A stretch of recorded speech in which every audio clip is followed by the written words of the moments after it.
के आगे चंद और सोच रहे हो हमारी मुक्ति हो जाएगी। गुरु पे भरोसा करो, गुरु पे भरोसा करो।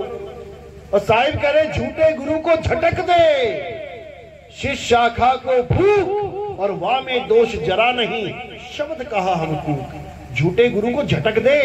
झूठा गुरु कौन होता है? जो झूठा नाम दे। दो प्रकार के नाम है इस दुनिया में, एक सतनाम है, एक असत नाम है। अब सतनाम और असत नाम में फर्क क्या है? जो गुरु तुम्हें सतनाम जपवा दे वो झूठा गुरु है। किसी को दिया तो नहीं है सतनाम गुरु जी ने? फिर ठीक है। जो सतनाम जपवा दे वो झूठा गुरु है, और जो सतनाम लखा दे वो सच्चा गुरु है। सतगुरु सोई सतनाम बतावे, बतावे जपावे नहीं। बताए मुझे कि सतनाम क्या है। सतनाम का मतलब होता है सच्चा नाम। अब तुम्हें गुरु ने दे दिया सतनाम जपो, इसका मतलब तुम जप रहे हो सच्चा नाम, सच्चा नाम, सच्चा नाम। अरे भैया कौन सा सच्चा नाम है वो बता। बात समझ में आई? जैसे तुम्हें घर वालों ने कह दिया बेटा मीठा फल लेके आ, तो दुकानदार के पास चले गए तुम। अब तुम कह रहे हो भैया मीठा वाला फल देना, वो कह रहा कौन सा वाला दूं, सारे मीठे हैं, कौन सा वाला? ऐसे ही सतनाम कोई जाप नहीं है। अरे सतनाम कोई नाम नहीं, ये है आपन रूप। और जो जाने इस भेद को पावे आप स्वरूप। सत्य नाम कोई नाम नहीं है 4 अक्षर का। सतनाम अक्षर ना होते तो ये सतनाम कहां से लेके आते? ये सतनाम उसका गुण है कि वो सत्य है। उस नाम को जानो जो सत्य है। और सत्य कितने हैं इस दुनिया में? सत्य कितने हैं इस दुनिया में? एक है। वो एक सत्य क्या है? अविनाशी क्या है? आत्मा। वो हिंदू के पास भी है, वो मुसलमान के पास भी है, वो ईसाई के पास भी है, वो अरबी, फ्रेंच, जर्मन, कैनेडियन, किसी भी धर्म का, किसी भी भाषा का आदमी क्यों ना हो, उसके पास आत्मा है। और उसे उसी की आत्मा का ज्ञान करवाना आत्म ज्ञान होता है। मंत्र देना नहीं कि फलाना मंत्र ले आए, ठिकाना मंत्र ले आए, ये सब यही डस्टबिन में पड़े रह जाएंगे। ये सब जाप हैं। साहिब कहते हैं जाप मरे अजप्पा मरे।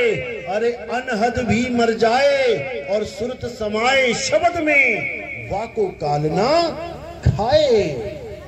इस दुनिया में 4 प्रकार के नाम चल रहे हैं पूरी दुनिया में। पहले प्रकार का नाम है जाप, जो मुंह से जपा जाता है। कोई भी नाम ले लो, राम राम राम राम, सतनाम, कबीर नाम, कुछ भी ले लो, जाप। दूसरे नंबर का है अजपा जाप। अजपा क्या है? जो श्वासों में चलता है। सोहंग सोहंग ओहंग तोहंग, कुछ भी ले लो, चाहे कुछ ना भी लो, केवल श्वासों पे ध्यान धर लो, तब भी तुम्हें यही आवाज सुनाई देगी सोहंग की। ये अजपा जाप है। अनहद नाद क्या होता है? कानों में उंगलियां डाल के उन 5 नादों को सुनना, जो हमारे ही 5 तत्वों की आवाजें हैं।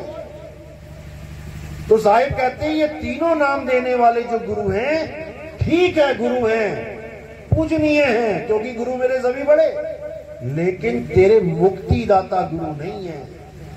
भूल जाना कि तुझे मुक्ति मिली है, तू कितना ही विश्वास करके बैठ जा, लेकिन तेरी मुक्ति होने वाली नहीं। बिल्कुल उसी तरह विश्वास कर ले कि पानी पानी बोल के मेरे घर में लगी आग बुझ जाएगी, बिल्कुल उसी तरह विश्वास कर ले। तो साहिब कह रहे हैं 3 प्रकार के नाम कौन से हैं? जाप, अजपा, अनहद। चौथे प्रकार का नाम क्या है? वो है सार शब्द। उस सार शब्द का ज्ञान लेके कबीर साहब इस दुनिया में आए थे। वो सार शब्द ही सतनाम है। कबीर सागर पढ़ो, पहली लाइन। कबीर सागर पढ़ी किसी ने? नहीं पढ़ी। पढ़ो, पहली लाइन पढ़ लो। क्या बोल रहे हैं? सत्य नाम है सार, बूझो संत विवेक करी, उतरो भवजल पार। सतगुरु का उपदेश यही उपदेश है सतगुरु का कि सतनाम सार है, सतनाम जाप नहीं है, सतनाम ही सार शब्द है। और सार क्या है? आत्मा ही सार है। और असार क्या है? ये शरीर ही असार है।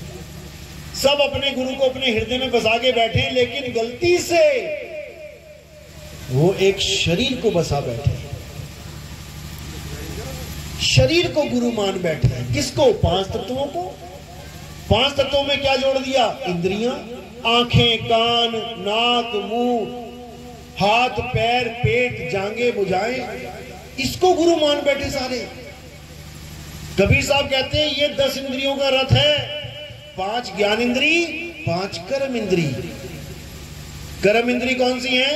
हाथ, पैर, मुख, लिंग और गुदा कर्म करते हैं ये।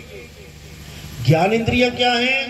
आंख, कान, नाक, जीभ और ये त्वचा। आंखों से हम रंग पहचान लेते हैं, काला है, पीला है, ज्ञान हो गया। कानों से हम सुन लेते हैं, पापा आए, मम्मी आए, शेर दहाड़ा, बिल्ली मिमी आई, घोड़ा बोल रहा है, ज्ञान हो गया। नाक से हम सूंघ के ज्ञान लेते हैं, खुशबू है, बदबू है।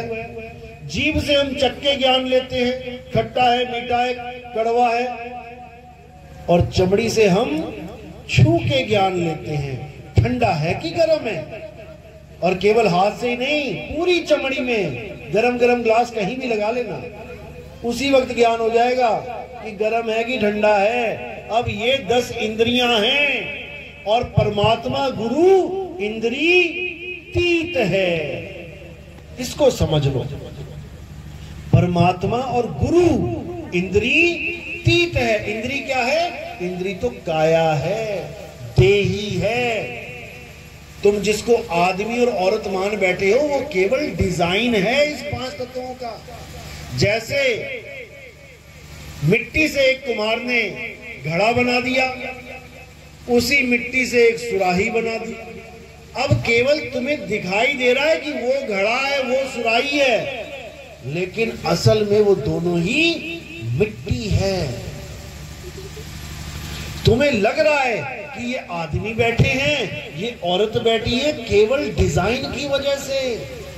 असल में वही 5 तत्व तुम्हारे पास है, वही ये हैं। दोनों को, एक आदमी एक औरत को मिक्सी में डाल के अगर घुमा दिया जाए तो जो निकल के आएगा बाहर, तुम पहचान नहीं पाओगे कि आदमी है कि औरत है। केवल डिजाइन की वजह से तुम्हें लग रहा है कि मेरे गुरु तो आदमी हैं और मेरी गुरु औरत है। कई लेडीज गुरु भी हैं।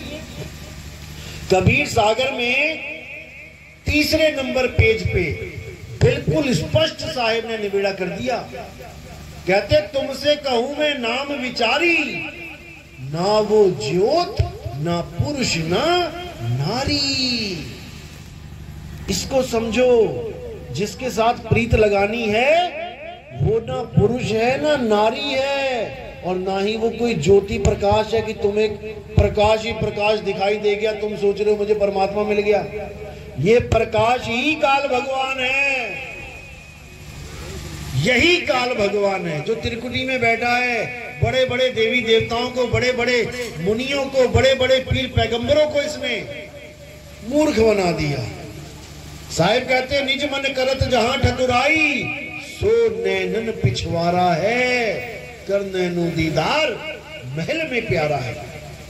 तुम्हारा निज मन, ये मन ही काल है, मन ही स्वरूपी ज्योत निरंजन, और तुम्हें राख भरमाई हो, ए हंसा तू अमर लोक का बड़ा कालवश आई हो। यही काल है, इसी में सारे अटके हुए हैं। अब क्या करना है? भेदी गुरु से नाम लेके इस काल के सिर के ऊपर पैर रखना है। अगर तुमने काल के सिर पे पैर नहीं रखा तो भूल जाना कि तुम्हें मुक्ति मिलेगी। ये नाम जपते जपते तुम इंसान से तोता बन गए। तोते को नाम दे दिया, बेटा जपो राम राम, तोता लगा हुआ है राम राम राम राम। उसको पता भी नहीं है मैं नाम किसका जप रहा हूं, ये है कौन। 4 फोटो लगा दो, बीच में एक फोटो राम जी की हो, पहचान भी नहीं पाएगा मैं नाम जप किसका रहा हूं। वही हाल हमारा है। क्या है सतनाम, कौन है सतनाम, कौन है सतपुरुष, कौन है सोहंग, किसी को कुछ पता ही नहीं है। बस जो गुरु जी ने दे दिया लगे हुए हैं, इसी का निबेड़ा करना है। तो नानक साहब कहते हैं अपनी वाणी में, जे तू पढ़िया पंडित बिन 2 अक्षर 2 नामा, प्रणवत नानक एक लंगाए जे कर सच समावा। कहते हैं कितना ही पढ़ ले, कितना ही नाम जप ले, जे तू पढ़िया पंडित बिन 2 अक्षर, अगर तुझे 2 अक्षर का भेद नहीं पता है पंडित, तू जितना मर्जी पढ़ ले तेरी मुक्ति होने वाली नहीं है। 2 अक्षर 2 नामा, 2 नाम कौन से, एक सतनाम एक असतनाम। बाबा नानक क्या कहते हुए गुजरते थे गलियों में, सतनाम वाहेगुरु, सतनाम वाहेगुरु, सतनाम। ये कोई जाप नहीं था कि सारे जपने लग गए सतनाम वाहेगुरु, सतनाम वाहेगुरु। ये एक संकेत है कि जो गुरु तुम्हें सतनाम दे दे, वाह वाह क्या किस्मत तुम्हारी जो ऐसा गुरु मिल गया। वाह गुरु जो तुम्हें सतनाम दे गया। सतनाम दे गया मतलब ये नहीं कि सतनाम जपवा गया, छोड़ो इसको। ये तो तुम इसलिए जप रहे हो क्योंकि तुम्हारे कान है। अभी कोई बहरा आ जाए उसको तुम 100 बार सतनाम बोल दो, वो सुन ही ना पाएगा तो जपेगा क्या, फिर उसकी मुक्ति कैसे करोगे। इसीलिए समझना है, वरना ऐसे ही परेशान करोगे आगे लोगों को। जैसे ही आ गया 84 में जाना पड़ेगा। इंसानी चोला एक बार मिला है, 184 भटक के पौ पे अटके आए। पौ यानी माया। इस वक्त सबसे ज्यादा प्रबल माया किस पे जाल बिछा के बैठी है, 184 पे या आदमी पे। गाय सतयुग में नंगी घूमती थी तो कलयुग में क्या स्वेटर पहनने लग गई। बंदर सतयुग में नंगे घूमते थे, कलयुग में क्या हेलमेट लगा के घूम रहे बाइक पे, कपड़े पहन के। वैसे के वैसे ही हैं, सारे जीव वैसे हैं। तरक्की किसकी करवाई जा रही है, केवल इंसान की। क्यों करवाई जा रही, कारण क्या है, क्योंकि ये भाग सकता है, इस जेल को तोड़ सकता है विवेक के द्वारा। इसको परमात्मा ने विवेक दिया है। ये चाहे 184 जून को खत्म करके मुक्त हो जाए, लेकिन इसको इतने जाल में बुन दिया है। तेरा बेटा, तेरी बेटी, तेरा बाप, तेरे बच्चे वो क्या खाएंगे, तेरे पोते क्या खाएंगे, उसको भी लूट ले, उसको भी लूट ले, उसको भी लूट ले। इसी में बेचारा हाय हाय करता करता बुढ़वा होके एक दिन मर जाता है। एक चवन्नी भी लेके नहीं जा सकता। ये माया का प्रबल जाल है केवल इंसान के ऊपर। बाकी सब वैसे के वैसे ही हैं, केवल इंसान तरक्की पे तरक्की कर रहा है। क्योंकि काल भगवान को पता है कि बेटा ये निकल सकता है, इसको और सहूलत दो, और ऐश करवाओ, और हवाई जहाजों में घुमाओ, और बढ़िया गाड़ी से कारें दो, और बढ़िया बाइक लेके आओ, और मोबाइल बढ़िया से बढ़िया दो। इसी में सारा दिन लगा रहे। मोबाइल तो लिया ऊपर से व्हाट्सएप ग्रुप पे दे दिया, और ग्रुप बनाओ, और झगड़े करो, और दिन भर बक बक करते रहो। समय बर्बाद करवा रहा है तुम्हारा, क्योंकि ये समय इतना अनमोल है कि तुम सोच भी नहीं सकते। ये आत्मज्ञान को पाने की आखिरी सीढ़ी है। इस सीढ़ी में जो निकला कहां से, इन 9 दरवाजों से। आंख से अगर तुम्हारे प्राण निकल गए, कान से तुम्हारे प्राण निकल गए, नाक से तुम्हारे प्राण निकल गए, मुंह से तुम्हारे प्राण निकल गए, लिंग और गुदा से तुम्हारे प्राण निकल गए, तो तुम दुर्गति को प्राप्त हो जाओगे। तुम्हारी ऐसी हालत हो जाएगी कि तुम्हारा कुछ नहीं बचेगा। और जो गुरुआ लोग हैं वो जब शरीर छोड़ेंगे तो उसके लिए क्या बोला साहिब ने, अरे झूठा गुरु अजगर बना, 184 जाए और सारी संगत चींटी बनी, तोड़ तोड़ के खाए। क्यों? गुरु ने अपना जन्म तो बर्बाद किया 52 अक्षर के चक्कर में, चेलों का भी बर्बाद कर दिया। अच्छा डॉक्टर हो, इलाज बढ़िया करे, सम्मानित किया जाता है। और नीम हकीम खतराए जान, तुम्हें पकड़ा दी गोली और तुम्हारा हालत खराब हो गई, मर गया घर का मेंबर, तो कौन उठाने आता है उसको? ससुराल वाले आते हैं। कौन खोल के बैठा है ये दुकान? भले सारा समाज उसको डॉक्टर जी कह रहा है, लेकिन डॉक्टर जी को गले से पकड़ के अदालत में पेश किया जाता है। फिर कहां गई तेरी डॉक्टरी? फिर कहां गई तेरी गुरुवाई? जब तुझे उठा के 84 में घोष दिया गया, तब कौन सा चेला आएगा तेरी आरती करने के लिए? गधा बनके कुमार की मिट्टी ढोनी पड़ेगी और पीछे से पड़ेंगे डंडे, तब क्या मिल जाएगा? आज तो मान बढ़ाई में, अहंकार में झूमता फिर रहा है, मैं तो गुरु बन गया, मुझे तो गद्दी मिल गई, कमेटी वालों ने मुझे चुन लिया। अरे मूर्ख, कभी कमेटी भी चुनती है गुरु को? कभी कमेटी भी चुनती है गुरु को? 50% गुरु ऐसे बैठे हैं जो कमेटियों ने चुन चुन के बैठा रखे हैं। कठपुतली है वो कमेटियों के। गुरुजी आज वहां सत्संग करना है, आज तबीयत ठीक नहीं भैया, वहां ज्यादा चंदा चढ़ेगा, जाना पड़ेगा आपको। अब भैया बेचारा जाके दुखी मन से बैठ गया वहां पे, कमेटी के आगे कुछ बोल ही नहीं सकता। ये हाल हो गया है। गुरुवाई का मतलब ये ना समझ ले कि मैं तो परमात्मा बन गया। गुरुवाई का मतलब है तेरे ऊपर जिम्मेदारी पड़ गई है इन जीवात्माओं की। अगर तूने इनको गलत रास्ता दे दिया तो समझ ले तेरी ऐसी 84 हो जाएगी कि तुझे कोई ना बचाएगा। इसलिए साहिब ने बिल्कुल स्पष्ट बोला, जिस गुरु से भ्रम ना मिटे और भ्रांति जीव की ना जाए, सो गुरु झूठा जान के त्यागत देर ना लगाए। केवल महिमा ही नहीं गाई है गुरु की कि गुरु गोविंद दोनों खड़े काके लागू पाए। सारे गुरु गोविंद से बड़े हुए पड़े हैं आजकल, सारे गोविंद से महान हुए पड़े हैं। अरे कुछ करके भी तो दिखा दो, 4 सवालों के जवाब तो देके दिखा दो, उस नियक्षर का ज्ञान तो बता के दिखा दो। ये 4 अक्षर, चंद अक्षर पकड़ा के तुम गुरु बन गए, यही अज्ञान है। इसलिए साहिब ने बोला है, सत्य सत्य का करे निबेड़ा और कहे कबीर सो हंस है मेरा। मेरा वो है जो सत्य और असत्य का निबेड़ा करे। सत्य क्या है? आत्मा ही सत्य है और वो परमात्मा हम सबकी आत्मा में विराजमान है। कोई ये ना सोचे अकेला गुरुजी के पास परमात्मा है, हमारे पास नहीं है। घट घट मेरा साईया, इसको ये चाहिए।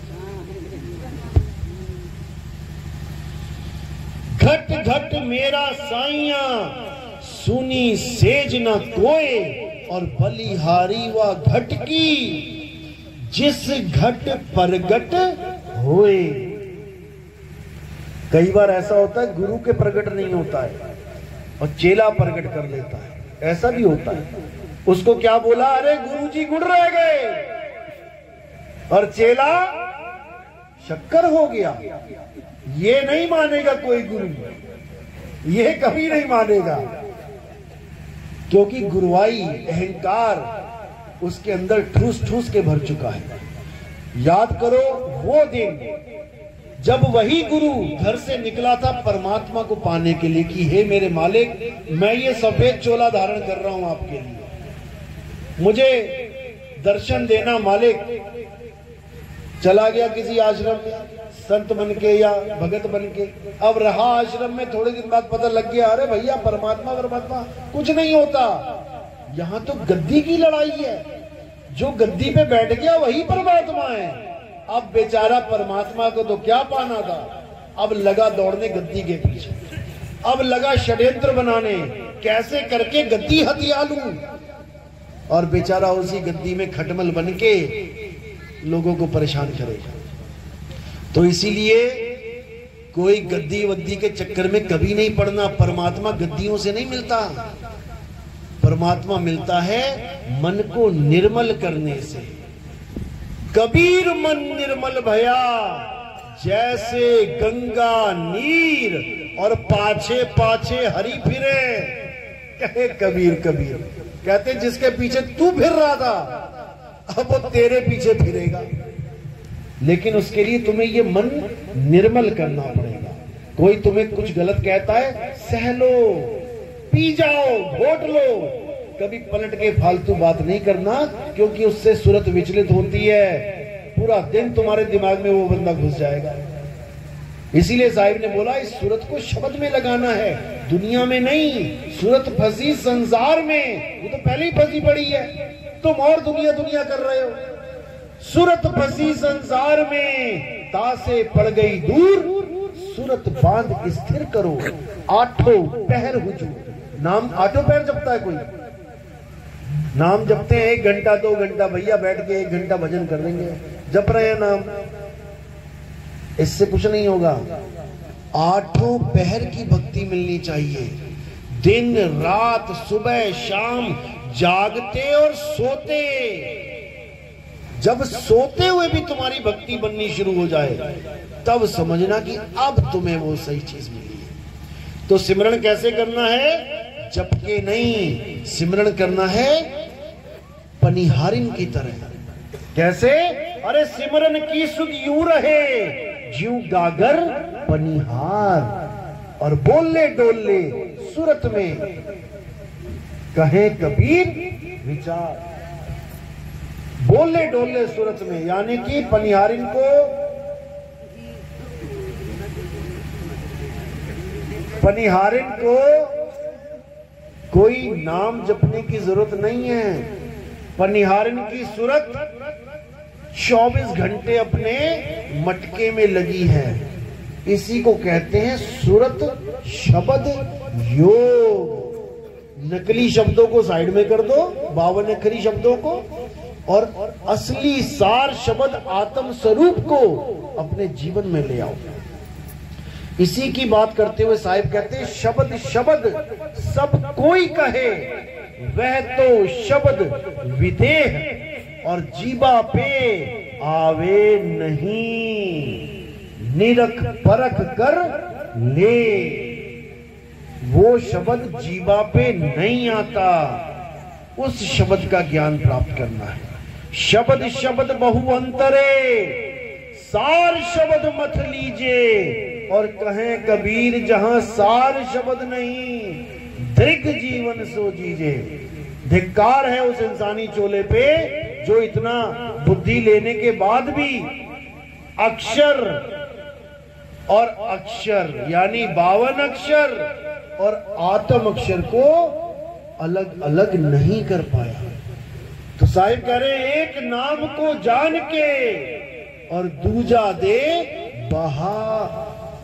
जो गुरुओं ने नाम पकड़ा दिए तुम्हें, काखा गांव वाले, उसको बहा दो। एक नाम को जान के दूजा दे बहा, और चंचल से नहीं चल भया, नहीं आवे नहीं जा। चंचल यानी फंसा हुआ है बेचारा 84 में, और निहचल यानी अडोल आत्मा के साथ जुड़ जाता है। अब वो भी अडोल हो जाएगा। और कैसे होगा? विहंगम चाल से। जो गुरु ये कहे पहले त्रिकुटी में ध्यान लगाना पड़ेगा, फिर सहस्त्र दल कमल में पहुंचेंगे, फिर वहां से मानसरोवर आएगा, फिर फलाना ठिकाना आएगा, मारो इसको काटा, बिल्कुल इस चाल को ही काटा मारो। ये चाल विहंगम चाल है ही नहीं। कोई अगर ये कहे कि मैंने दिल्ली से बंबई की फ्लाइट पकड़ी, बीच में मुरादाबाद आया, इटावा आया, बनारस आया, मध्य प्रदेश भी आ गया, तो उस बेवकूफ को पता ही नहीं है विहंगम चाल क्या होती है। वो बेवकूफ बना रहा है, वो ट्रेन में चला गया गलती से और सोच रहा है प्लेन में बैठा हूं। विहंगम चाल होती है सीधी विहंगम चाल। अरे शब्द विहंगम चाल हमारी, और कहें कबीर सतगुर दई तारी, खुले कपाट शब्द झनकारी, और पिंड अंड के पार सो देश हमारा है, कर नैनो दीदार महल में प्यारा है। विहंगम चाल से तुम्हारी सुरता उस शब्द के पास जाएगी। इसी को गरीबदास जी ने वाणी में बोला, अरे सतगुरु के लक्षण कहूं, अचल विहंगम चाल, हम अमरापुर ले गया ज्ञान शब्द सरघाल। जैसे मटका रखती है पनिहारिन अपने सिर पे, ऐसे ही मेरे सिर पे ज्ञान शब्द रख दिया गुरु ने, और मैं उस शब्द में समा गया। तब तुम्हारी मुक्ति होगी, ना कि इन अक्षरों को जपने से। चलो, आज का सत्संग पहली डोज है, काफी है। और अगर इसको अच्छी तरह समझना है तो हमारे सत्संग YouTube चैनल पे आते हैं। आपने बोलना है या लिखना है वो आप देखना। टाइप क्या होना चाहिए, कहत कबीर सुनो भाई साधो नितिन दास। बस तुमने इतना लिख के ओके कर देना है। वहां पर सामने एक फोटो आएगी कबीर साहब की, गोल सी पीली सी। बस तुमने वहां सब्सक्राइब का बटन दबाना है और उसके बाद सीरियल नंबर से 1, 2, 3, 4 सत्संग सुनने शुरू कर देने हैं। अगर किसी को इतना नहीं आता तो बस इतना लिखे, नितिन दास सत्संग नंबर 1, नितिन दास सत्संग नंबर 2, नितिन दास सत्संग नंबर 3। अपने आप आने लग जाएंगे। 1, 2, 3, 4, 5, 6 ऐसे करते करते जब आप सुनोगे तब आपके सारे भ्रम खत्म हो जाएंगे, सारी दुविधा दूर हो जाएगी और सारा समाज एक हो जाएगा। क्योंकि आत्मा ना तो क्षत्रिय है, ना शूद्र है, ना वैश्य है और ना ब्राह्मण है, ना हिंदू है, ना मुसलमान है, ना सिख है, ना ईसाई है। आत्मा तो आत्मा है। जिस प्रकार पानी पीने के लिए किसी धर्म में झगड़ा नहीं होता, प्यास लगते ही सब भागते हैं पानी की तरफ, ऐसे ही जब इस मूल ज्ञान को समझ जाएंगे तो सब भागेंगे आत्मा की तरफ। ये मंत्र जंतर तंत्र ये सब छूट जाएंगे, ये पूजा पाठ व्रत नित्य नेम ये सब छूट जाएंगे। इसका मतलब ये नहीं कि तुम नास्तिक हो गए, इसका मतलब ये कि अब तुम गीता के 3रे अध्याय के 17वें श्लोक के बराबर हो गए। हे अर्जुन, जो अपनी आत्मा में संतुष्ट हो जाता है उसके लिए कोई धार्मिक कर्म कर्तव्य लागू ही नहीं होता। वो आत्मा में ही परमात्मा को पा लेता है। अध्याय 3 18वां श्लोक, जो स्वरूप सिद्ध हो जाता है, स्वरूप सिद्ध यानी आत्मज्ञानी, जो अपना स्वरूप जान लेता है कि मैं आदमी नहीं, मैं औरत नहीं, मेरा गुरु भी आदमी नहीं, मेरा गुरु भी औरत नहीं, मैं सुरता, मेरा गुरु शब्द, जो ये जान लेता है उसके लिए किसी और जीव पे निर्भर रहना भी नहीं पड़ता। उसको कोई गुरुजी नहीं आएगा मुक्त करने, उसको ज्ञान हो गया, वो स्वयं ही मुक्त है। चिड़िया का बच्चा माँ बाप से सीख के आ गया उड़ना, दाना खा रहा, तुमने पत्थर मारा, अब क्या वो किसी का इंतजार करेगा कि मेरी माँ आएगी पत्थर से बचाएगी, मेरा पापा आएगा पत्थर से बचाएगा? ऐसा नहीं होगा। वो क्या करेगा, जो ज्ञान उसके माँ और बाप ने दिया है उस ज्ञान को अप्लाई कर देगा, फुर्र करके उड़ जाएगा, तुम्हारा पत्थर उसको टच भी नहीं कर सकता। ये स्वरूप सिद्ध व्यक्ति की निशानी है, आत्मज्ञानी की निशानी है। आत्मज्ञानी व्यक्ति कभी किसी गुरु के चक्कर में भी नहीं रहता कि मेरा गुरु मुझे आएगा लेके जाएगा। अरे आत्मा में जाना है, तुम कहां जा रहे हो? आत्मा में परमात्मा छुपा है, तेरा साईं तुझ में है, ये गुरु कहां लेके जा रहा है? साईं दो नहीं हो सकते कि कहीं और भी साईं है और आत्मा में भी साईं है। ये आत्मा वाला साईं मेन है, तुम्हें अपनी आत्मा में जाना है। कबीर सागर में 16 पुत्र बताए गए। पहला पुत्र कुरुम बताया गया, कुरुम यानी कछुआ। सबने उठा के कछुए की फोटो बना दी कबीरपंथियों ने। ये परमात्मा का पहला पुत्र है कछुआ, बताओ। 84 में डाल दिया पहले पुत्र को ही। वो एक सांकेतिक ज्ञान है। कुरुम यानी कछुआ। कछुआ क्यों बोला? क्योंकि हमारे पास ये गुण है कि हम अपनी फैली हुई सुरता को समेट लें। जब कछुआ चलता है पानी से बाहर और जब उसको कोई खतरा महसूस करता है तो वो पेड़ पे चढ़ता है या जंगल में भागता है या जमीन में घुसता है खोद के। क्या करता है वो खुद में समा जाता है।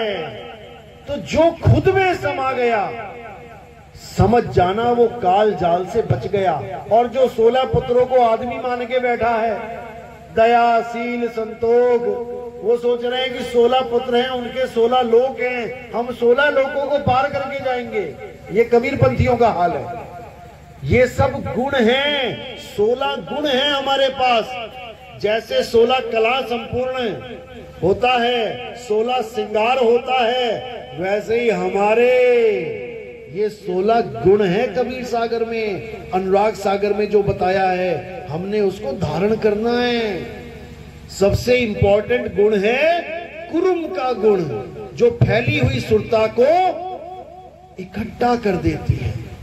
ये गुण सबके पास है। जब कोई आदमी आराम से जा रहा हो, उसको एकदम डराओ तो वो क्या करता है? ऐसे करता है, ऐसे करता है। समझो इसको, वो ऐसे नहीं करता। वो डराने वाला ऐसे करता है और डरने वाला ऐसे करता है। यानी ये गुण है उसके पास, सिमटने का गुण है उसके पास, लेकिन उसको ये नहीं पता कि सिमटना कहां है। वो काया में सिमट रहा है, जबकि उसे आत्मा में सिमटना है। आत्मा में सिमटना है। अगर आत्मा में सिमट गया तो किसी की ताकत नहीं कि वो उससे अलग कर दे। किसी की ताकत नहीं। अरे तू सिमरन किसका करे, तू ही है आपे आप। इसलिए आत्मज्ञान को जानो, सबसे उच्च ज्ञान आत्मज्ञान है। चलो आज का सत्संग यही समाप्त करते हैं।